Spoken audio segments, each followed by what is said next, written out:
Défense du consommateur, donc la disserie c'est bon. On est en train de contrôler les circuits de chauffe, etc.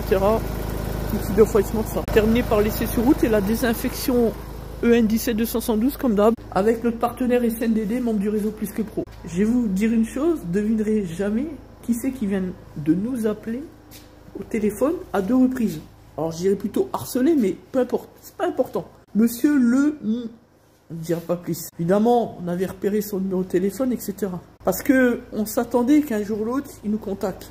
Pour nous faire, évidemment, comme c'est le cas d'ailleurs, des griefs, des reproches. C'est l'affaire du Stellantis. Vous savez, cet imposteur des réseaux sociaux, spécialiste de l'intox, qui passe son temps à manipuler ses propres abonnés pour leur faire croire à peu près ce qu'il veut. L'homme à la vache.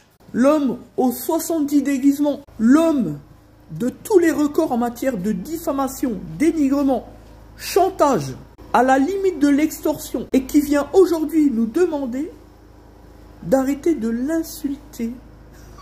Franchement, vaut mieux en rire. Donc, lui passe ses journées à harceler Stellantis, maintenant à nous harceler, et puis nous, il faudra qu'on arrête. Faudrait qu'on arrête de l'insulter. On l'a jamais insulté.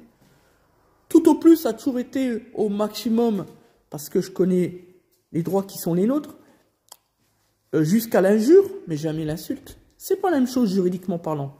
La vérité, c'est qu'aujourd'hui, il ne pouvait pas s'y attendre. Il ne peut pas s'y attendre qu'on puisse agir comme cela. Ce n'est pas naturel. C'est l'affaire David contre Goliath. Il s'attend nécessairement à ce que les gens soient de son côté. Et là, tout à coup, il a quelqu'un qui est contre lui, nous. Dans le cadre de la défense du consommateur, eh bien, on se doit d'être, malgré tout, neutre, impartial, intègre. C'est le cas dans cette affaire. Et effectivement, on pourrait penser qu'on défend quelque part Stellantis, mais en réalité, non. Et ça, il ne l'apprécie pas. C'est pour ça qu'il nous en veut. Parce que franchement, ça fait plus de 2 semaines qu'on n'a pas communiqué sur ces documents. D'ailleurs, on ne le fera plus. Et puis là, tout à coup, il nous appelle ce matin, vers 11h40. N'importe quoi.